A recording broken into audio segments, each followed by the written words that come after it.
A lot of times, first-time managers and global leaders have a hard time moving their mindsets from doing into leading. Today, I want to show you some tips on how to delegate projects, tasks, and initiatives to your team. And if you want to explore more, I have a blog post with an entire framework for delegation that you can study later on. I will leave the link in the description below.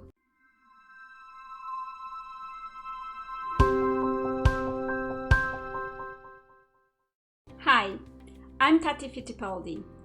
In this channel, we make videos to help global leaders become more effective, more productive, and improve their leadership, both in business and in life. If that sounds for you, give us a thumbs up and hit that subscribe button.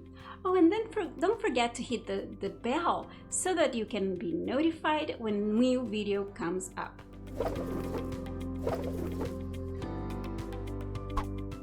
So let's start. Tip number 1, give the right task to the right people. Giving the right task to the right people is essential in the success of the delegation. How committed they are, how willing they are to do that, and how expert they are on that task. You have to check these things before you decide who you will delegate it to. So make sure to choose the person carefully.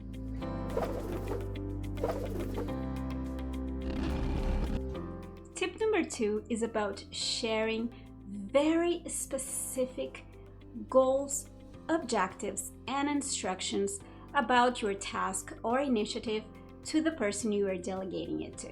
People are not mind readers, folks, so you have to be very specific. The more specific you are about why you're delegating something to them, what is it that you want to accomplish, what are your expectations, the better.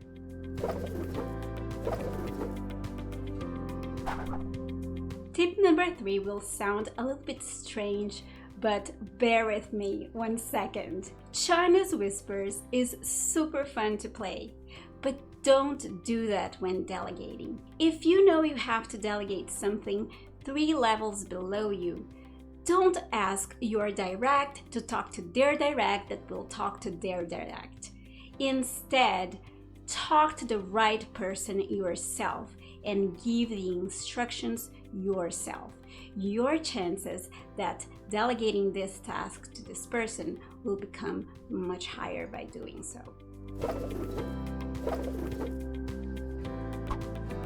Tip number 4 is establish your priorities well. The person you are delegating a task or initiative has other things to do too, you know. If you don't know what they are, shame on you. So it's very important that you know the priorities and establish what they are with the person you are delegating to.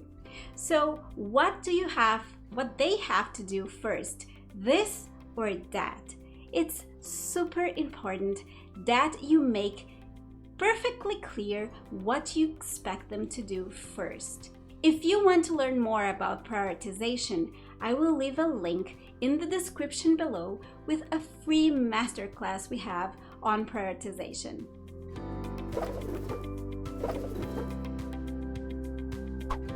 Tip number 5 is don't delegate and then forget about it. Track what is going on. The responsibility is still yours. So it's very important that you track what is going on with the task that you delegated. And it's also important for you to review the task before it's submitted. The worst thing that can happen for trust building is when you delegate something, your employee does something wrong, and then you place the blame on them and burn them.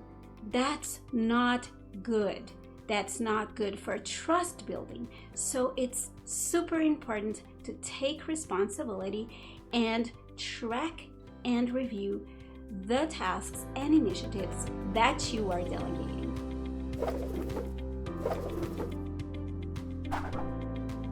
Tip number 6 is about acknowledging their work.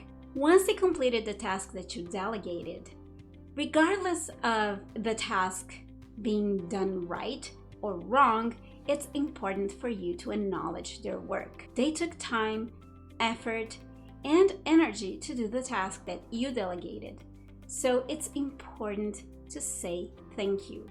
Everyone expects a thank you, even if they know that the work was not perfectly done. On that same token, provide a feedback about the work that they just performed.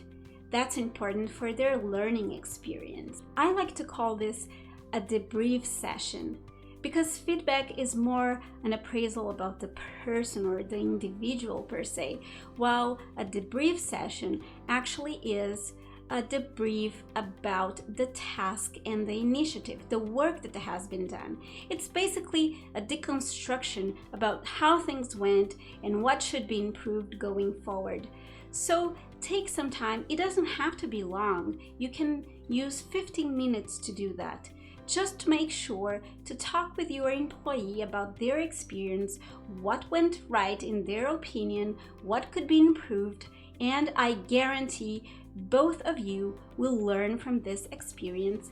And if you ask for debriefs over and over, it will come the time when your employees will debrief on their own and you won't even have to ask them to do that.